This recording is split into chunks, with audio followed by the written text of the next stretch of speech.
ಇನ್ನು ದರ್ಶನ್ ವಿಚಾರದಲ್ಲಿ ಏನ್ ಬೆಳವಣಿಗೆಗಳಾಗಿದೆ ಅನ್ನುವಂಥದ್ದನ್ನ ನೋಡೋಣ. ದರ್ಶನ್ ವಿಚಾರದಲ್ಲಿ ಈಗ ಹಲವು ಪ್ರಶ್ನೆಗಳಂತೂ ಮೂಡಿದ್ವು. ಇನ್ನೊಂದು ಕಡೆಗೆ ಅವ್ರನ್ನ ಭೇಟಿಯಾಗಿರೋದ್ರಲ್ಲಿ ನಿಯಮಗಳು ಉಲ್ಲಂಘನೆ ಆಗಿದೆಯಾ? 45 ದಿನದಲ್ಲಿ ಎಷ್ಟು ಜನ ಭೇಟಿಯಾದರು ಮತ್ತು ಯಾವ ನಿಯಮಗಳನ್ನು ಉಲ್ಲಂಘನೆ ಮಾಡಿದರು ಅದರ ಡೀಟೇಲ್ಸ್ ಇಲ್ಲಿದೆ ನೋಡಿ.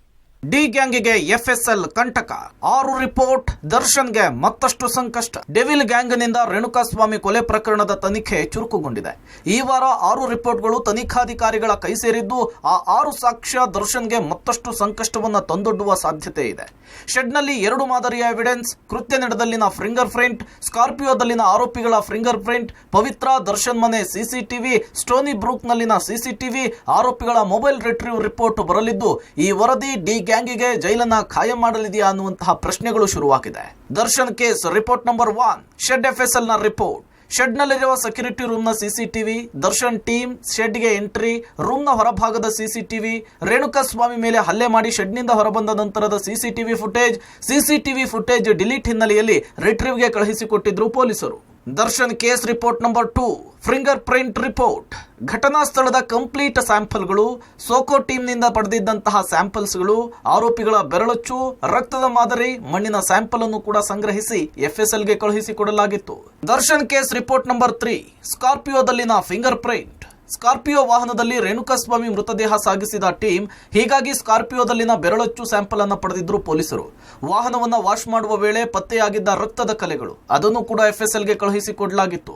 ದರ್ಶನ್ ಕೇಸ್ ರಿಪೋರ್ಟ್ ನಂಬರ್ 4, ಪವಿತ್ರ ದರ್ಶನ್ ಮನೆ ಸಿಸಿಟಿವಿ ರಿಪೋರ್ಟ್. ಕೊಲೆ ನಡೆದ ದಿನದ ಮೊದಲು ಹಾಗೂ ನಂತರದ ದಿನಗಳ ಫುಟೇಜ್, ಆರೋಪಿಗಳ ಚಲನವಲನದ ವಿಚಾರವಾಗಿ ಸಿಸಿಟಿವಿ ಫುಟೇಜ್ ಅನ್ನು ಪಡೆದಿದ್ದ ಪೊಲೀಸರು. ಶೆಡ್ನಿಂದ ದರ್ಶನ್ ಪವಿತ್ರ ಗೌಡ ಮನೆವರೆಗೂ ಹಾಗೂ ಮನೆಗಳ ಸಿಸಿಟಿವಿ ಕ್ರೈಮ್ ನಡೆದ ಜಾಗಕ್ಕೆ ಕನೆಕ್ಟ್ ಮಾಡುವ ಸಾಕ್ಷ್ಯವಾಗಿರುತ್ತೆ.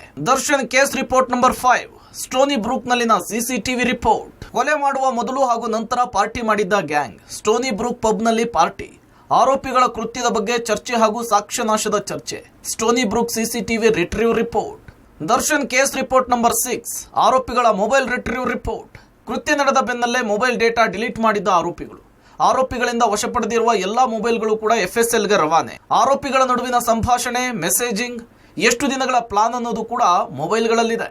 ಈ ಒಂದು ಪ್ರಕರಣದಲ್ಲಿ ದರ್ಶನ್ ಅವರ ಪಾತ್ರ ಏನಿದೆ ಅನ್ನುವಂಥದ್ದನ್ನ ಸಾಬೀತು ಮಾಡುವ ಕೆಲಸ ಈಗ ಪೊಲೀಸರ ಮೇಲೆ ಇರುವಂಥದ್ದು. ಹಾಗಾಗಿ ಪ್ರತಿಯೊಂದು ಒಂದು ಅಂಶವನ್ನು ಕೂಡ ಈ ಒಂದು ಪ್ರಕರಣದಲ್ಲಿ ಕಮಿಷನರ್ ಅವರ ಸಮ್ಮುಖದಲ್ಲೇ ಮಾಹಿತಿಯನ್ನು ಕೊಟ್ಟು ಚಾರ್ಜ್ ಶೀಟನ್ನು ರೆಡಿ ಮಾಡಲಾಗ್ತಾ ಇದೆ ಅನ್ನುವಂಥ ಮಾಹಿತಿ ಕೂಡ ಇರುವಂಥದ್ದು. ಚಾರ್ಜ್ ಶೀಟ್ ಮಾಡಲಿಕ್ಕೆ ಏನೆಲ್ಲ ಕಾನೂನುಗಳನ್ನು ಬರುತ್ತೆ, ಯಾವೆಲ್ಲ ಕ್ರಮಗಳನ್ನು ಕೈಗೊಳ್ಳಬೇಕು ಅನ್ನುವಂಥದ್ರ ಬಗ್ಗೆ ಸಂಪೂರ್ಣವಾದ ಮಾಹಿತಿ ಮತ್ತು ಸಲಹೆಯನ್ನು ಸ್ವತಃ ಕಮಿಷನರ್ ಅವರೇ ತನಿಖಾಧಿಕಾರಿಗಳಿಗೆ ಕೊಡ್ತಾ ಇದ್ದಾರೆ ಅನ್ನುವಂಥ ಮಾಹಿತಿ ಕೂಡ ಲಭ್ಯವಾಗಿರುವಂತದ್ದು.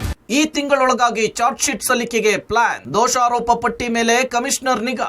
ಕೊಲೆ ಪ್ರಕರಣದಲ್ಲಿ ನಟ ದರ್ಶನ್ ಜೈಲು ಸೇರಿ 1.5 ತಿಂಗಳು ಕಳೆದಿದೆ. ಹೀಗಾಗಿ ಈ ತಿಂಗಳೊಳಗಾಗಿ ಚಾರ್ಜ್ ಶೀಟ್ ಸಲ್ಲಿಸಲು ಪೊಲೀಸರು ಸಿದ್ಧತೆ ನಡೆಸಿದ್ದು, ಚಾರ್ಜ್ ಶೀಟ್ ಬೆಳವಣಿಗೆಯ ಬಗ್ಗೆ ಕಮಿಷನರ್ ವಿಶೇಷ ನಿಗಾ ಇಟ್ಟಿದ್ದಾರೆ. ಚಾರ್ಜ್ ಶೀಟ್ ಮೇಲೆ ಕಮಿಷನರ್ ನಿಗಾ. ಡಿ ಗ್ಯಾಂಗ್ನಿಂದ ರೇಣುಕಾಸ್ವಾಮಿ ಕೊಲೆ ಪ್ರಕರಣ, ದರ್ಶನ್ ವಿರುದ್ಧ ಚಾರ್ಜ್ ಶೀಟ್ ಸಲ್ಲಿಕೆಗೆ ಪೊಲೀಸರ ಸಿದ್ಧತೆ. ಚಾರ್ಜ್ ಶೀಟ್ ಬೆಳವಣಿಗೆಯ ಬಗ್ಗೆ ಕಮಿಷನರ್ ವಿಶೇಷ ಗಮನ. ಪ್ರತಿನಿತ್ಯ ಪೊಲೀಸ್ ಠಾಣೆಗೆ ಭೇಟಿ ಕೊಡ್ತಾ ಇದ್ದಾರೆ ಕಮಿಷನರ್. ಚಾರ್ಜ್ ಶೀಟ್ನ ತಯಾರಿ ಹೇಗಿದೆ ಎಂಬುದರ ಮೇಲೆ ನಿಗಾ. ಯಾವೆಲ್ಲ ಸಾಕ್ಷಿಗಳ ಹೇಳಿಕೆ ದಾಖಲಿಸಲಾಗಿದೆ? ತಯಾರಾಗಿರುವ ಚಾರ್ಜ್ ಶೀಟ್ನಿಂದ ಕನ್ವಿಕ್ಷನ್ ಆಗಬಹುದಾ? ಪಶ್ಚಿಮ ವಿಭಾಗದ ಡಿಸಿಪಿ, ವಿಜಯನಗರದ ಎಸಿಪಿ ಹಾಗೂ ಕಾಮಾಕ್ಷಿಪಾಳ್ಯ ಇನ್ಸ್ಪೆಕ್ಟರ್ ಜೊತೆಗೆ ಆಯುಕ್ತರ ಮೀಟಿಂಗ್ ಮಾಡಿದ್ದಾರೆ. ಇನ್ನೇನು ಕೇವಲ 30 ದಿನದ ಒಳಗಾಗಿ ದೋಷಾರೋಪ ಪಟ್ಟಿಯನ್ನು ಕೂಡ ಸಲ್ಲಿಕೆಯನ್ನು ಮಾಡಬೇಕು. ಅಕಸ್ಮಾತ್ ದೋಷಾರೋಪ ಪಟ್ಟಿ ಸಲ್ಲಿಕೆ ಮಾಡಲಿಲ್ಲ, ಡಿಫಾಲ್ಟ್ ಆಗಿ ದರ್ಶನ್ ಅವರಿಗೆ ಬೇಲ್ ಸಿಕ್ಕುವಂಥ ಸಾಧ್ಯತೆಗಳೇ ಹೆಚ್ಚಾಗಿರ್ತದೆ. ಆದರೆ ಈಗಾಗಲೇ ಪೊಲೀಸರು ಸಾಕಷ್ಟು ತಯಾರಿಗಳನ್ನು ಮಾಡ್ಕೊಳ್ತಾ ಇದ್ದಾರೆ. ಪರಿಶೀಲನೆಯನ್ನು ಈಗಾಗಲೇ ಸಂಪೂರ್ಣವಾಗಿ ಮಾಡ್ತಾ ಇರೋಂಥದ್ದು. ದೋಷಾರೋಪ ಪಟ್ಟಿಯನ್ನು ಪರಿಶೀಲನೆಯನ್ನು ಖುದ್ದು ಕಮಿಷನರ್ ಅವರೇ ಮಾಡ್ತಾ ಇದ್ದಾರೆ. ಪದೇ ಪದೇ ಡಿಸಿಪಿ ಅವರ ಜೊತೆಯಲ್ಲಿ ಮತ್ತು ಎಸಿಪಿ ಅವರ ಜೊತೆಯಲ್ಲಿ ಮೀಟಿಂಗನ್ನು ಮಾಡ್ತಾ ಇದ್ದಾರೆ. ಮೀಟಿಂಗನ್ನು ಮಾಡಿ ದೋಷಾರೋಪ ಪಟ್ಟಿಯಲ್ಲಿ ಇರುವ ಲೋಪದೋಷಗಳು, ಜೊತೆಗೆ ದೋಷಾರೋಪ ಪಟ್ಟಿಯನ್ನು ಯಾವ ವಿಧಾನದಲ್ಲಿ ಸಲ್ಲಿಕೆ ಮಾಡಬೇಕು, ಜೊತೆಗೆ ಅದರಲ್ಲಿ ಇರುವಂಥ ತಾಂತ್ರಿಕ ಅಂಶಗಳೇನು, ಇವೆಲ್ಲದರ ಬಗ್ಗೆನೂ ಕೂಡ ಒಂದಷ್ಟು ಕ್ಯಾಲ್ಕುಲೇಷನ್ ಮತ್ತು ವ್ಯಾಲ್ಯೂಯೇಷನ್ ಅನ್ನು ಕೂಡ ಖುದ್ದು ಸಿಪಿ ದಯಾನಂದ್ ಅವರೀಗ ಮಾಡ್ತಾ ಇರುವಂತದ್ದು. 1 ತಿಂಗಳಲ್ಲಿ 30 ಮಂದಿ ದರ್ಶನ್ ಭೇಟಿ. ಪರಪ್ಪನ ಅಗ್ರಹಾರದ ಜೈಲಾಧಿಕಾರಿಗಳಿಂದ ಮಾಹಿತಿ. ಈ ಮಧ್ಯೆ ಜೂನ್ 24ರಿಂದ ಜುಲೈ 25ರವರೆಗೂ ಜೈಲಿನಲ್ಲಿ ದರ್ಶನ್ ಅವರನ್ನ 30 ಮಂದಿ ಭೇಟಿಯಾಗಿದ್ದಾರೆ. ಈ ಪೈಕಿ 3 ಬಾರಿ ಪತ್ನಿ ವಿಜಯಲಕ್ಷ್ಮಿ, 1 ಬಾರಿ ತಾಯಿ ಮೀನಾ, 2 ಬಾರಿ ಸಹೋದರ ದಿನಕರ್ ಪರಪ್ಪನ ಅಗ್ರಹಾರದ ಜೈಲಿಗೆ ಆಗಮಿಸಿ ದರ್ಶನ್ ಭೇಟಿಯಾಗಿದ್ದಾರೆ ಅಂತೇಳಿ ಜೈಲಾಧಿಕಾರಿಗಳು ಮಾಹಿತಿ ಕೊಟ್ಟಿದ್ದಾರೆ. ಆದರೆ ಕೆಲವೊಂದು ಸುಳ್ಳು ಮಾಹಿತಿ ಕೊಟ್ಟಿರುವ ಆರೋಪ ಕೂಡ ಕೇಳಿ ಬಂದಿದೆ. ಮತ್ತು ನನ್ನ ಅರ್ಜಿ ಯಾವತ್ತು ಡಿಸ್ಪೋಸ್ ಆಗುತ್ತೆ ಅಲ್ಲಿವರೆಗೂ ಎಷ್ಟು ಜನ ಹೋಗಿರ್ತಾರೆ, ಅವರು ರಿಲೇಷನ್ಶಿಪ್ ಏನು, ಮತ್ತು ಎಷ್ಟು ಗಂಟೆಗೆ ಒಳಗಡೆ ಹೋದರು, ಎಷ್ಟು ಗಂಟೆ ಹೊರಗಡೆ ಬಂದರು, ಈತ ನಾನು ಪ್ರಶ್ನೆ ಮಾಡಿದೆ. ಅವರು ಉತ್ತರ ಕೊಟ್ಟಿರೋದು ಯಾವುದಕ್ಕೂ ಕೂಡ ಸರಿಯಾಗಿ ಉತ್ತರ ಕೊಟ್ಟಿಲ್ಲ. ಇದರಲ್ಲಿ ಮುಖ್ಯವಾಗಿ ಏನಂತ ಹೇಳಿದ್ರೆ, ಸಮತಾ ಅಂತ ಒಬ್ರು ಲೇಡಿ ಇದ್ದಾರೆ, ಅವರು ಸಿಸ್ಟರ್ ಅಂತ ಕೊಟ್ಟಿದ್ದಾರೆ, ಅವ್ರ ಸಿಸ್ಟರ್ ಇಲ್ಲ. ಆಮೇಲೆ ಎಷ್ಟು ಗಂಟೆ ಒಳಗಡೆ ಹೋದ್ರು, ಎಷ್ಟು ಗಂಟೆ ಹೊರಗಡೆ ಬಂದ್ರು, ಅದು ಪ್ರಿಸನ್ ಮ್ಯಾನ್ಯುವಲ್ ಇದೆ. ಯಾವುದೋ ಒಂದು ಸೆಕ್ಷನ್ನ ಕೋಟ್ ಮಾಡಿ ಅದನ್ನ ಕೊಡಕ್ ಬರಲ್ಲ ಅಂತ ಹೇಳ್ತಾರೆ. ರೇಣುಕಾಸ್ವಾಮಿ ಕೊಲೆ ಪ್ರಕರಣದಲ್ಲಿ ನಟ ದರ್ಶನ್ ಜೈಲ್ ಸೇರಿ ಆಲ್ಮೋಸ್ಟ್ 1.5 ತಿಂಗಳು ಕಳೀತಾ ಇದೆ. ಈ 1.5 ತಿಂಗಳ ಅವಧಿಯಲ್ಲಿ ನಟ ದರ್ಶನನ್ನ ಜೈಲಿನಲ್ಲಿ ಭೇಟಿಯಾದಂತಹ ವೀಕ್ಷಕರ ಮಾಹಿತಿ ನೀಡಿ ಅಂತ ಮಾಹಿತಿ ಹಕ್ಕುದಾರರು ಮಾಹಿತಿನ ಕೇಳಿದ್ರು. ಈಗ ಮಾಹಿತಿಯನ್ನು ಜೈಲಾಧಿಕಾರಿಗಳು ಬಿಡುಗಡೆ ಮಾಡಿದ್ದಾರೆ. ಆದರೆ ಈ ಬಿಡುಗಡೆ ಮಾಡಿರುವಂತಹ ಮಾಹಿತಿಯಲ್ಲಿ ಸಾಕಷ್ಟು ಆರೋಪಗಳು, ನಿಯಮಗಳ ಉಲ್ಲಂಘನೆ ಕೇಳಿ ಬರ್ತಿದೆ. ಪ್ರಮುಖವಾಗಿ 2 ನಿಯಮಗಳನ್ನ ಇಲ್ಲಿ ಉಲ್ಲಂಘನೆ ಮಾಡಿರುವಂಥದ್ದು.